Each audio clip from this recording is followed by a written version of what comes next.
welcome back to the Best Worst Thing. This is Joshua Lewa, and I'm really excited about our guest today. Our guest today, many people know her from being the founder and chief bear at Build-A-Bear Workshop, which was founded in 1997. And of course, Build-A-Bear has gone on to bring joy and happiness in so many people's lives, including my own and my young one. Prior to that time, she was the president for Payless Shoe Stores and the executive vice president for Ventures Stores, as well as she worked with Famous Bar and so many other areas. And so we'll definitely get into that momentarily. Currently, she serves as the CEO and president of the Clark Fox Foundation. She also serves as the chief inspirator at the Del Mar Divine, which I'm super excited to learn more about. This is going to be a great chance to share with people not only in the St. Louis region, but around the country and around the world about what you're doing. What I really find impactful about my guest is her work. She does a lot of work within the K-12 system, behind the scenes, in front of the scenes, and supporting a lot of nonprofits and large, really nationwide organizations and local organizations. But she's also a mentor for women and minority entrepreneurs. And so just a life of service that's really perfectly matches her life in entrepreneurship. Born in Coral Gables, Florida, Maxine's life of this entrepreneurship and service is really inspirational, and I'm really excited to learn more. Going one way is a two ways. It's the hard days that bring me back to love. Going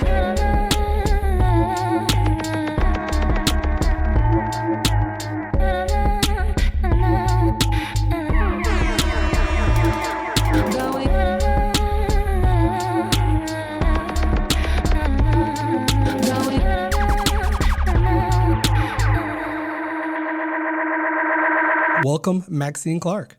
Thank you. I'm glad to be here. I mentioned, I know that's in 1997, this company Build-A-Bear comes around, and it's, I know people never see the behind the scenes part of it, and it builds to be this incredible. I can tell you, I was watching the Avengers. You may have seen the Avengers Infinity War, and he said to the one character, for a second, I thought you were Build-A-Bear, and I thought, oh gosh, if she hasn't made it yet, she's officially arrived in my world. So I appreciated it. Thank you. Yeah, we've become a part of popular culture. We were on a Simpsons episode, and we were on Oprah in 2004. That was a really exciting day, and we've been on Letterman show and just on different places where people bring Build-A-Bear into their life. So I'm really excited about it. It is it never ceases to amaze me that we created something much larger than I could have possibly anticipated. What a life. Absolutely. It's just amazing that this big thing has grown out of that. I got to say also too, one of the things I joke around with my friends about is I'm going to get Oprah on the show. And the fact that you've actually been on the Oprah show, to me, again, puts you at a whole nother level. But I do want to talk about what you're currently doing right now, both with the Clark Fox and with the Del Mar Divine. So I'd love to hear more about that. Yes. Our family foundation, which actually was started in 2004, but with the proceeds of taking Build-A-Bear public, I invested my own money in Build-A-Bear, and I had other investors eventually. And when we went public in 2004, and within 7 years of starting the company, it allowed me to build some great assets and wealth. And we put it in our family foundation so that when we both retired, we would have time to give back to our community in a significant way. And while we've been doing that over time, giving to things that we care about, education, healthcare, working to end the tremendous issues that we have with mass incarceration and the prison system in America, racial equity. We've been giving to those things, but we never really, there were a lot of small things, but then we started to do some big things. And that really, so that they'll be lasting beyond our time on this earth. Because they're things we care about, we know other people care about, but you can't just do them with little $100 here and $100 there. We're lucky enough to be able to give back. And one of the reasons we give so much to education is because children are the reason, at least for my business, that we were so successful, is we really touch the hearts of children and their families. And because of that, we give back to children and their families. That's wonderful. I'm really curious about where this came from, where this value of just service. I mean, again, you've had a wildly successful professional career, but there's this other piece that you show up consistently, and you are building a legacy for well beyond your time. But where did this all come from?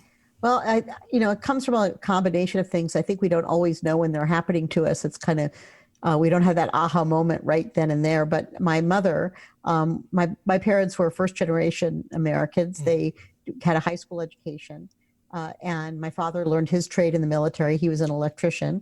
And my mother was a social worker, but not by going to Brown School of Social Work. Or she worked for Eleanor. She had a better education. She was Eleanor Roosevelt's private traveling secretary during World War II. My mother was from Albany, New York. My parents were both from there. And when Franklin and Eleanor were the president and the governor and first lady of New York, my mother was in the typing pool. And she graduated from high school at a very young age and went to work. And Eleanor loved that my mother was such a fast typist. And so she picked her out of the crowd to go with her. And my mother also did stenography, which nobody even knows what that is anymore, but shorthand.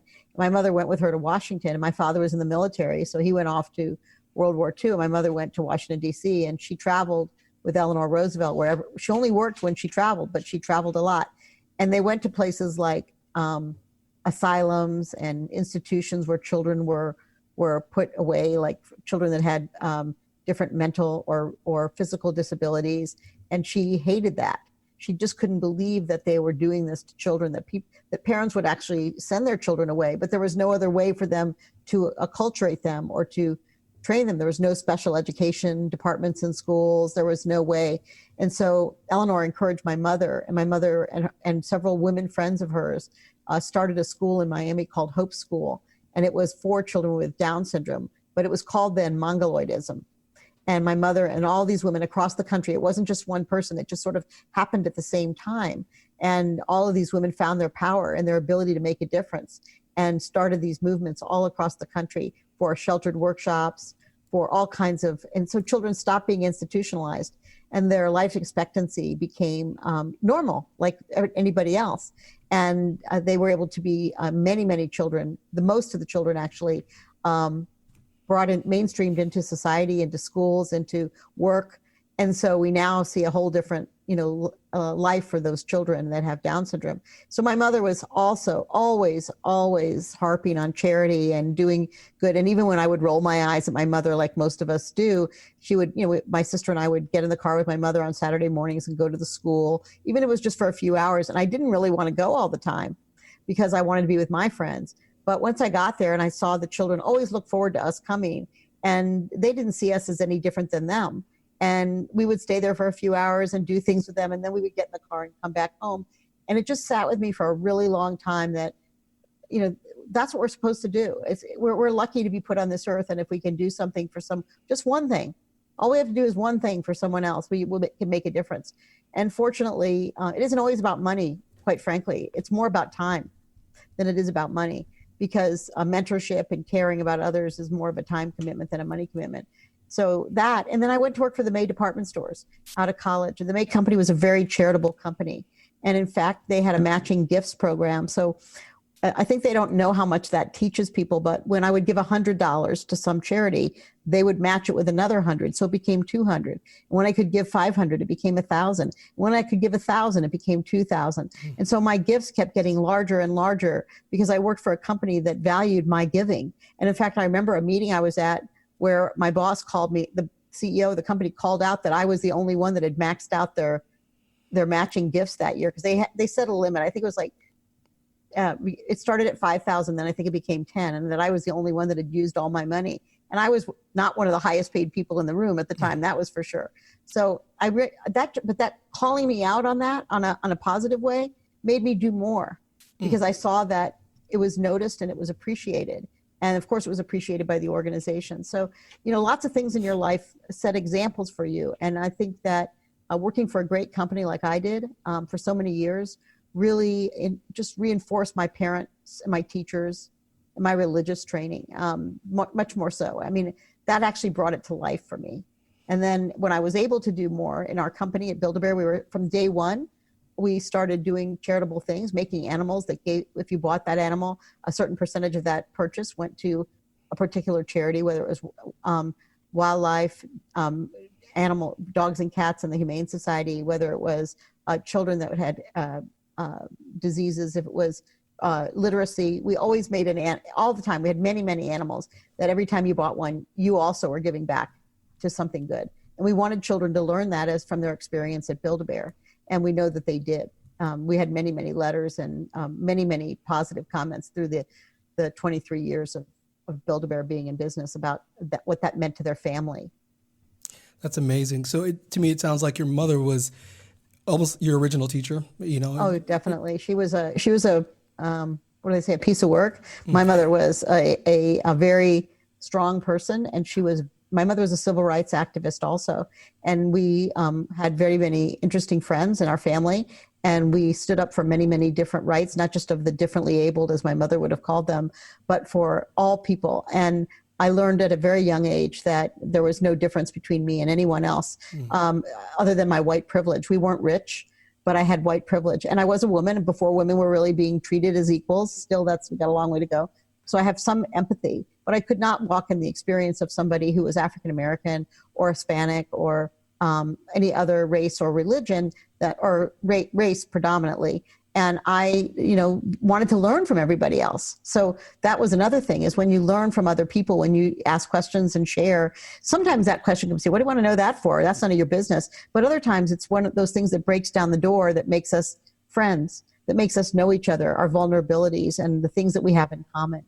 And so I have amazing lifelong friends that didn't look like me, didn't come from my background, but we found common ground. And I wish that for everyone. I feel so fortunate that I grew up in a family that valued diversity, but also that I went to school with so many different people, and I appreciate it. I grew up in Miami. It wasn't integrated when I first went to school, but we had early in my school years, the Cuban refugees were coming to Miami. So that was its own challenge. And then when the schools became much more integrated, we lived right near a neighborhood that was African American. And so we all came to school together. And I don't even remember that it was any kind of it was just fun and great. And we were cheerleaders and sports players and debaters. And it was a very unique school. I mean, the neighborhood, the school that came with us was also middle-class Black families, and they came to our school. And but I didn't ask the question of my Black friends, like, what else could I do? What's missing for you? And as adults, when we got back together at our 10-year reunions every 10 years or so, I finally had the nerve to ask the question, and I learned a lot. And I wish I could go back to those years and do some things a little bit differently. But they had a huge impact on me. And we had a good relationship, but it could have been better had I known enough to ask some different questions. Yeah, absolutely. I think that's an incredible background that you have, and the fact that you were actually able to go to school with and to be raised around such a wide range of people. Just from the start with your mom's experience, and then just even at your school is incredible. It's something that I was fortunate enough to have grown up in Southern California, and I do think that people do miss out on a lot of really great opportunities. But something else that really stands out to me is, as you kind of reflect and think, gosh, I wish I had that back then. But you've done so much and you've learned so much. And we always hear the terms like when you know better, you do better. And it sounds like you found a way to repurpose yourself at this stage in your life. So can you talk to me a little bit more about now you putting that into action? You are putting it into action. So thank you for asking that question, because this excites me, what we've been able to do. And one of the things that I had great teachers growing up. I went to public school from first grade through college, and I had a great education. And I am a big believer in public education. I can't imagine that people pay for private school. They shouldn't have to pay for private school, because going to public school with all kinds of different socioeconomic groups and people from different backgrounds is part of the education process. But anyway, it is what it is at this point. I want to get back to the good old days, not the good old days of segregated schools, but we're actually more segregated now than we were then. And I want to get back to the days when we could go to public school together with different people and enjoy each other's differences and learn from them. But so I got involved in education, in public education here, helping our public school systems, trying to attract more teachers. I had great teachers. I love my teachers. I still love them. I'm still in touch with many of them.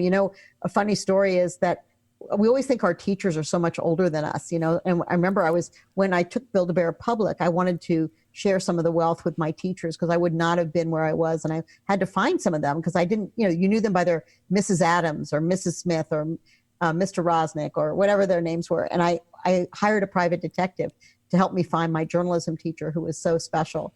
And little did I know she was still lived in exactly the same house she lived in then, but I didn't know where that was. You didn't know where your teachers lived. And we reconnected at a store opening for Build-A-Bear. And when I saw her, I knew that she wasn't that much older. But the private detective asked me, "How old do you think she is?" And I said, "Well, I was 17, so she was probably 35. So that would have made her twice my age. And it turns out she was only 5 years older than me, and I was her second class that she taught." Wow. And so she was such a great teacher.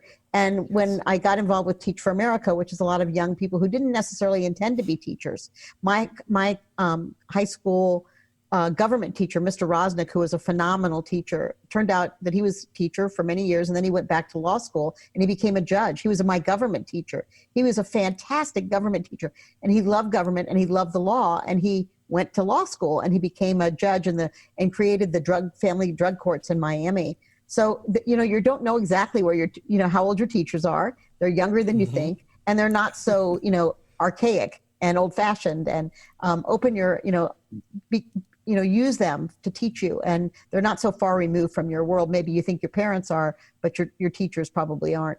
It's a job for young people. It takes a lot of stamina, for sure. So I got involved with that and then we got involved in starting charter schools here in St. Louis, the KIPP charter schools, which are a nationwide group of about 200 schools across the country that are focused on giving all children access to a high quality education. And we have about 6 of those now, including elementary, K to 12 high school, K to elementary schools, middle schools, and high school now. And those kids have just become part of my life. Our first middle school was the 5th graders. When they went to high school, we did not have a high school for them. So we put them, as many as we could, into the best public schools in their city, and also into private schools where they could get a scholarship. And many of them are in college. In fact, the first class, the 5th graders, we called them the class of 2021 because that would be the year they would graduate from college. And so that was important. So that class is graduating next year, and I can't wait to go to their graduations. I'm so excited. And they're at Duke and Vanderbilt and Washington University, and they were working this summer in the United States government and in law firms and in all kinds of things that just have achieved amazing things at a young age already. And part of it is sharing the same experiences that I had, encouraging them to go do those themselves and connecting my network to them wherever I can. And I've gotten way more back. What I learned from them, because even though they do treat me, I'm old enough to be their grandmother, they still share more than they think they do with me. And especially their challenges being a student of color in a predominantly white world. I think they thought they could conquer everything and they would never cry and never be sad, but that happens. And we talk about it, and we work on how to deal with it. And for me now, it's really about, and that's how I found the Dalmar Divine, actually, right where our KIPP school was. One day I just turned right instead of left and turned around the corner, and they were putting the sign in for this gigantic building that was an old hospital that was up for sale. And I wondered what they're going to do to this. If this stands vacant for years, which it already has, it is going to be a terrible eyesore in this neighborhood that's just coming back because we reopened a school there and put 600 children to in elementary school. We have to do something. And so we have a program here in St. Louis called Cortex, which is a giant campus for investing in STEM and technology companies, startups, kind of our version of Silicon Valley. And I thought we could do the same for nonprofits. So I got on the phone and called the leader of that and said, why don't you open up a Cortex West here? And he said, why don't you do it? I've got a lot on my plate. And that's kind of how it happened. I just said, okay, yeah, why not me? And I started working on it. And we took an option on the property, and we came up with a business plan. And hopefully it will open next year about this time or in early fall. And it's going to be a two-part project. But the first part has 3 parts, which is offices for nonprofits, a co-working space for nonprofits and for-profits, young people. And where it's situated in the city of St. Louis is going to be a great place for young African-American people to come and, get mentorship for their nonprofit or for their business. So we're really excited about that and supporting leaders of color.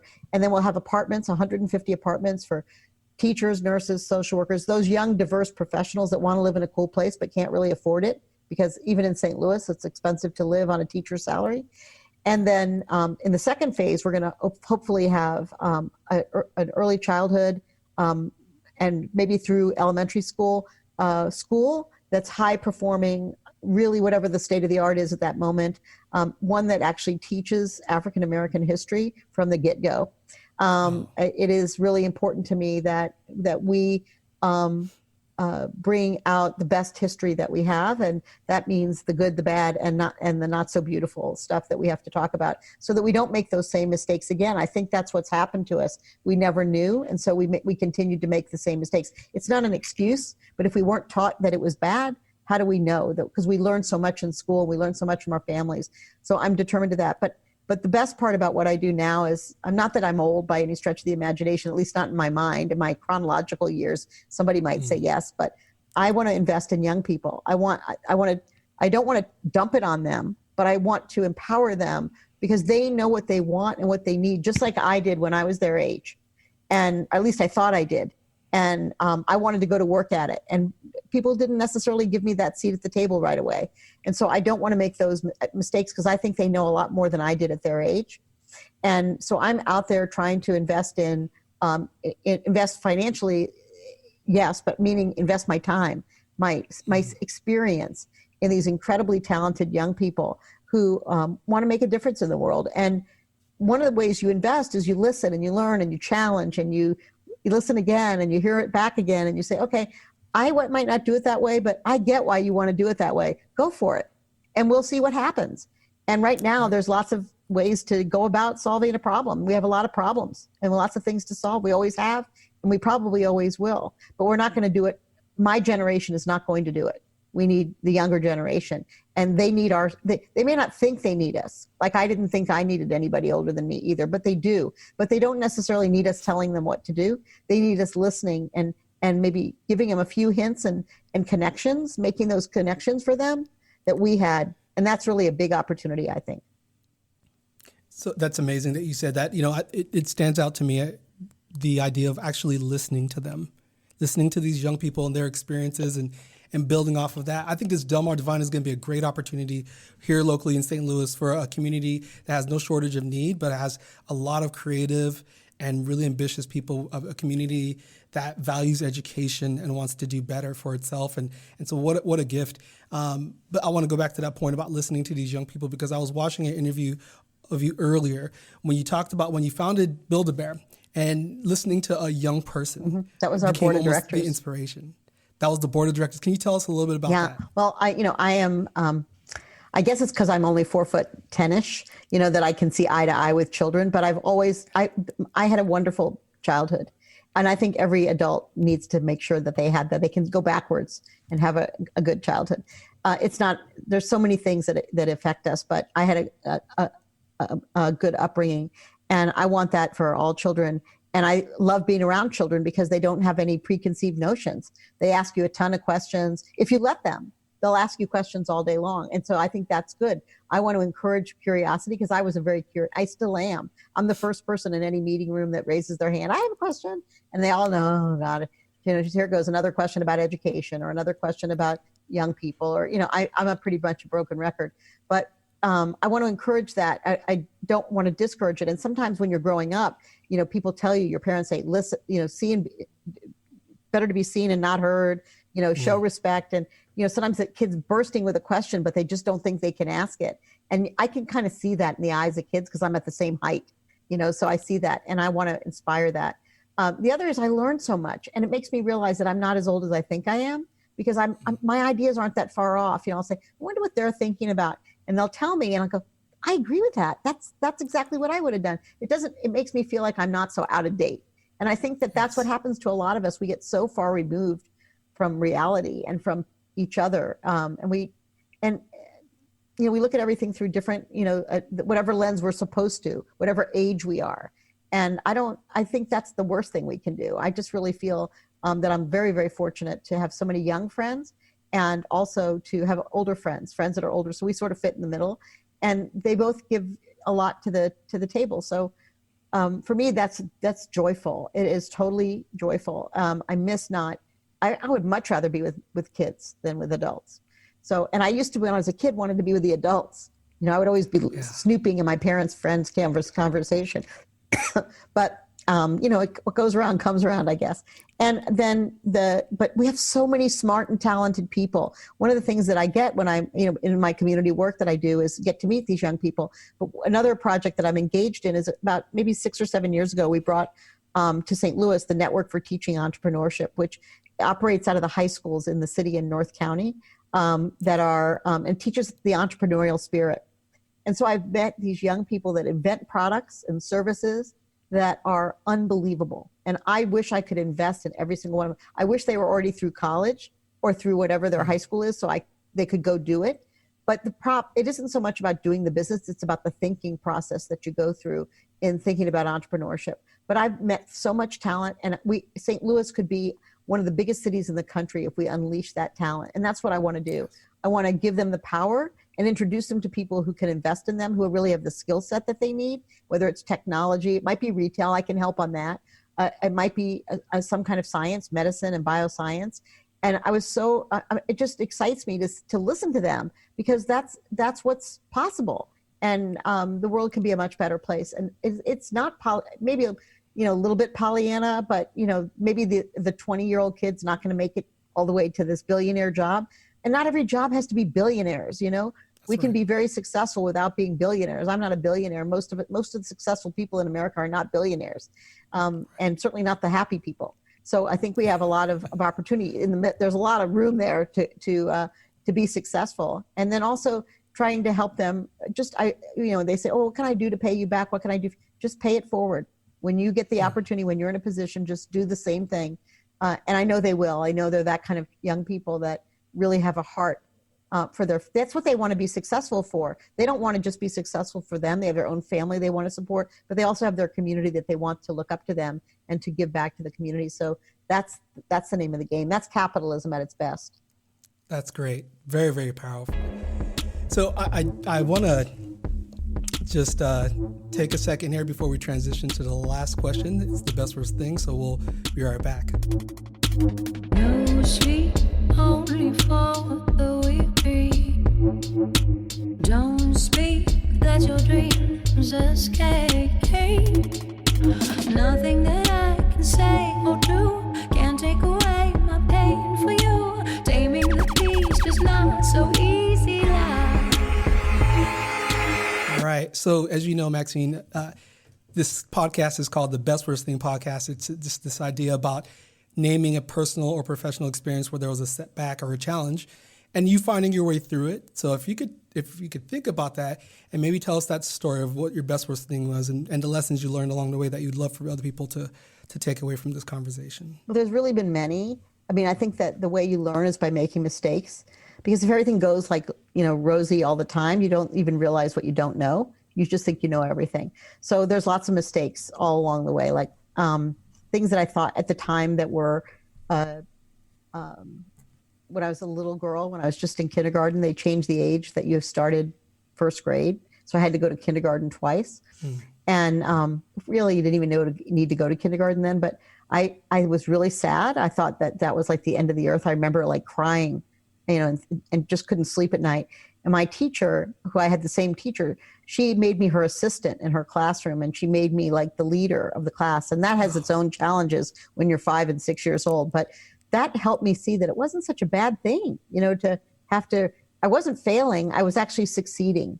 And my first grade teacher took it to a whole nother level, because she taught us about mistakes by giving us a reward every Friday, her pencil that she graded our papers with, her red pencil. So I learned that you can make mistakes and be rewarded, because a mistake, as long as you know you made one, is a good thing. But I think I've always learned from them, and it's a hard one to think about. But I would say that many times I was turned down for something I thought I deserved. But when I got to what I thought, the next step was better. So I remember when I thought I was ready to be the president of a May department stores division.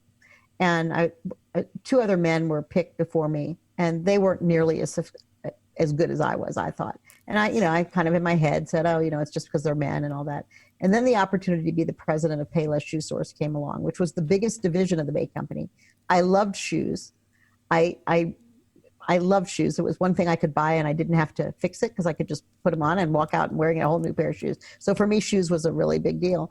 And I got to learn from the founders of the company who had, when we bought the company, I was involved in the acquisition team and I got to learn from them. So it was like kind of going into the family business in a way. And when it was time to, and then 4 years later, the May company decided to sell the company after I was the president of the company. They decided to spin it off as a separate company. And it gave me the chance to go into, to leave and start my own business. And because I did not want to really stay in Topeka, Kansas, no offense to Topeka, Kansas, but I wanted to come back to St. Louis. I wanted to do, and it dawned on me that I didn't have to go to work for somebody else. I could go start my own business. I had the wherewithal, the financial wherewithal, and I had the experience now. And I never thought about it before. And so I decided I was going to do something for children. But it was that, that it wasn't like so much as it was a failure, as much as it was not a success. When the May company decided to sell the company, I felt it like a failure. Like, the May company's not going to take this business forward. So, that was like, I took it very personally, but I turned it into something really positive for me. And it was just like a couple of days of feeling kind of depressed about it. And then I said, let me just take this money and go do something good with it. And I invested in my own business because most people thought, well, when I finally decided about Build-A-Bear, people thought I was crazy. Not kids, but adults. And I think that we had one big mistake when I was in Build-A-Bear. So you thought there was only one, but there's many. We had really early in our business, like maybe a month into it, our warehouse in North County, the roof collapsed on top of all of our merchandise that we'd bought. We were only a couple of weeks into the business, and I realized I hadn't bought enough insurance. And I didn't, but fortunately, my vendors were so excited. The people that were making the product, they said, don't worry about it. Pay us when you can. Just tell us what you need and we'll ship it back to you. And we only had one store so they could make it in their back sample room in China and get it back to us. And then my first investor, he said, don't worry about it. We'll put more money in if you need it. But our business got so good really fast that we didn't really need that. And so that bad experience of that happening made me look at what we were selling and what we weren't selling, because I had to buy the stuff we were selling. And I realized there were some things we weren't selling. And I wouldn't have looked at it probably till after Christmas because we were so busy. So we sold out of all the bad stuff too, because we didn't have any good stuff left. We sold out of the bad stuff, and then the good stuff came in again. So that was a lesson also in, number one, make sure you have enough insurance. But the insurance company didn't pay us for 5 years anyway. But also that, just pick yourself up, dust yourself off, get going. Because what are you going to do if you sit there and go, wring your hands about the warehouse? You're not going to have a business. And I just started. I could have just closed in a month. It would have been so embarrassing and so scary. And how would I have paid all my, my debts? And I had a 10-year lease at the Galleria. And so there was no choice. I don't see things like what a disaster that is. I say, okay, what can I learn from this? And same things happened during COVID. I have used this time to really thrive. I've used this time to attend meetings I never would have attended because I don't have to get in my car and go. That's right. I can tune in, and I've learned so much that I wouldn't have known. And then of course we've had all of this civic unrest that has also taught me a lot because I've listened to a lot of young people on Zooms and in phone calls, and I've gotten to see a lot of really heartfelt, deep, open wounds teach me. And while I can't have lived that experience, I can listen. And it has been that, when people ask me how you are, I say, I'm actually thriving. I've learned so much. Yes. And I don't mean it any disrespect to the bubble that the people around me, I live in a bubble, but I have felt very nurtured by learning in this time period. And I am a little bit hesitant, when are we all going to go back to our office? When are we going to go back to work? Because I don't want to give up that learning, that time to learn that we've had, that slower pace forced on us. But I don't want to be sick, and I don't want anybody else to be sick. So let's get going, is pretty much the story. So there's no one thing, at least not at my age. You cross many, many challenges, but you have to turn them into opportunities. That's great. I really resonate with that. That's actually the whole purpose of this podcast, is that exact thing, is that whether it's personal or professional, you get these disappointments, unmet expectations, failures, even crisis. And what is it that you do to turn it around? And, I think for me, one of the follow-ups I have for you is where does that persistence come from? Because I'm hearing not getting the position, and it sounds like unfairly so. At least that's how you experienced it during that time. I'm hearing a major crisis with a roof collapse and being underinsured and so many other things. And you say to keep going, right? Yeah. Keep going. There's no choice. Where does that come from? That's a good question. I don't know, because my father was moderately successful. I mean, he had a small business. He was an entrepreneur, but I didn't know what that was. Then he had his own electrician business and electrical sales. My mother was definitely an entrepreneur, but she was more a volunteer, an advocate, many, many things.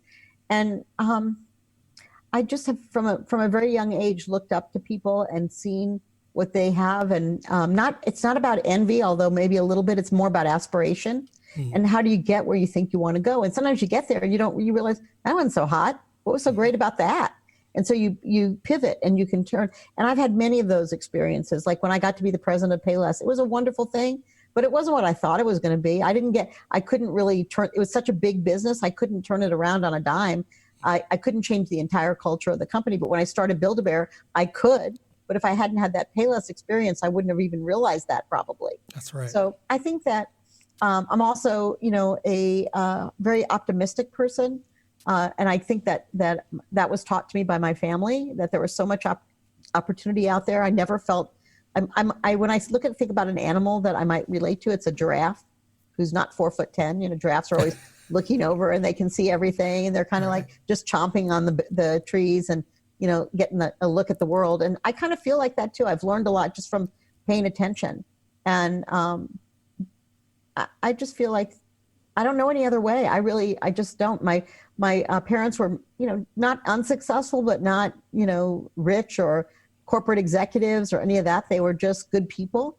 And we lived in a middle-class neighborhood where everybody worked hard and, came home from work. Dads came home from work at 5:30 and they rang the bell and all the kids came running home for dinner. And the next day we went to school and started playing after school, and the same thing all over.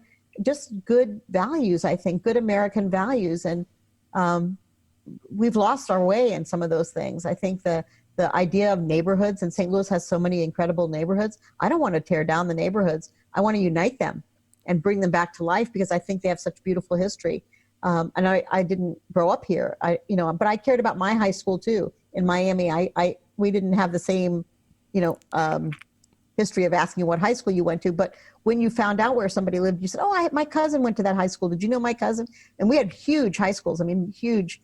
I had 1,000 people in my high school senior class. So huge schools. But all that's just part of like growing up and learning and, finding your way. And it's kind of the original Jeep in St. Louis. It's the kind of original mapping, is what high school did you go to? Where did you live? Well, it gives you a perspective. It's a perspective. But if you didn't venture into that person's world, you didn't gain a similar perspective. You just knew where they went to high school. I went to go see those high schools. I've been to almost every high school in St. Louis. A lot of them are closed. Yes. What makes this so special? And you can kind of feel it when you walk into the buildings of some of these old buildings like Sumner and Soldan and Roosevelt. Some of these high schools that have been around for 100 years. Yes. You feel the history. You feel all the people that went before you, that white and black, that learned in these schools. And, I don't want them torn down. I want to save them. They may not necessarily have to be schools, but I think the buildings are worth saving and finding new ways to learn in them. And that's really what our hospital is going to be. The old St. Luke's Hospital is going to be a place for people to be cared for, but not the old way in a hospital, but in a 21st century way through nonprofits that work together, mostly led by young African-American leaders, but not all, to help them, really work together to solve St. Louis's problems.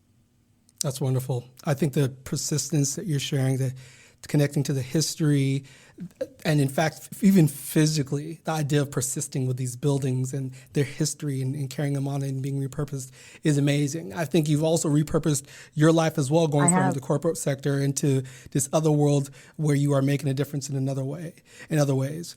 So I know we're getting near the end here, but I wanted to ask you if you had a piece of advice or two for people who are listening about going through these challenges and getting through it. How would you summarize that? What would you say? Yeah, I would say that one thing I believe in is a plan, as a business plan.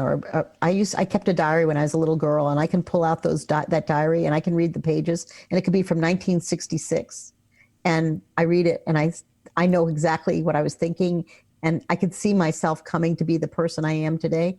And I think it's sort of a plan. If you write it down, you kind of acknowledge it, the good and the bad, the feelings that you had. And maybe girls are better at this than boys, but it's like a business plan. And I really talk to kids about this, whether they're 10 years old or not. I say, put yourself, what do you want people to say about you when you're not here anymore on this earth?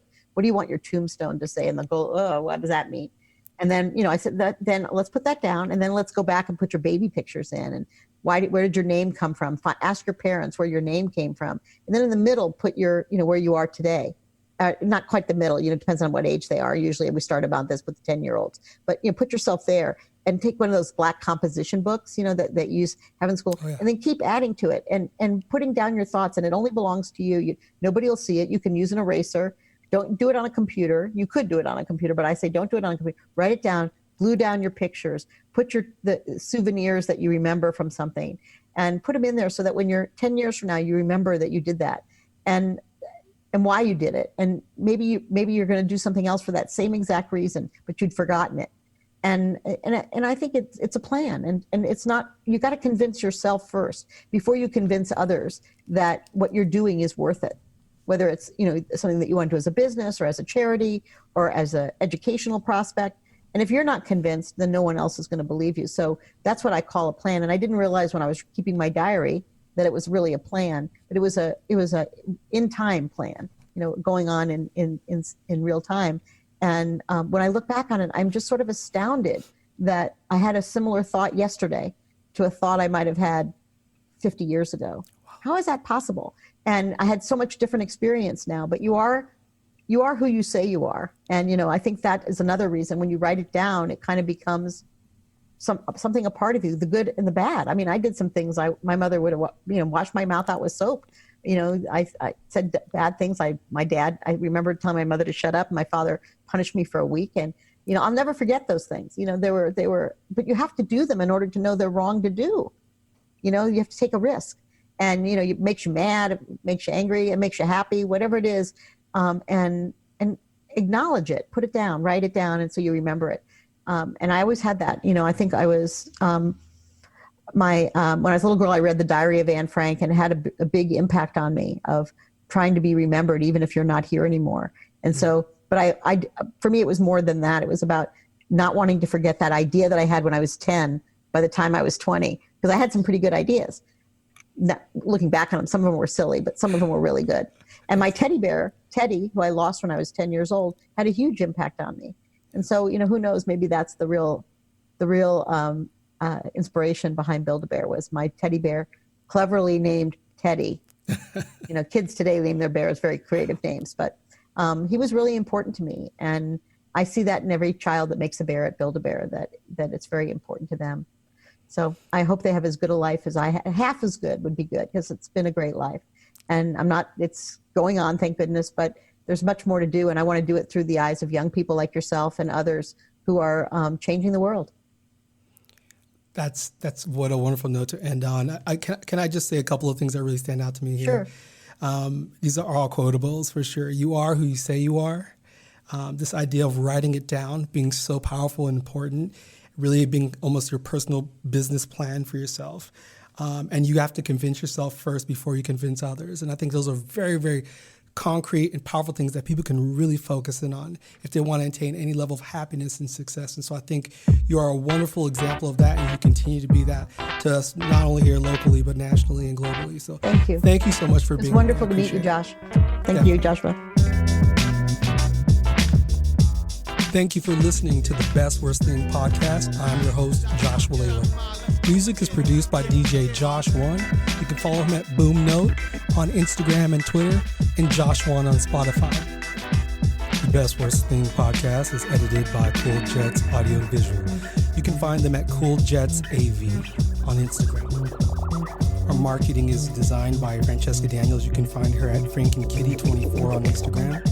And our overall design is by Inspired Design with Ryan Daniels. You can find them at getinspired.design on Instagram. Please download us from iTunes, Spotify, or your favorite platform.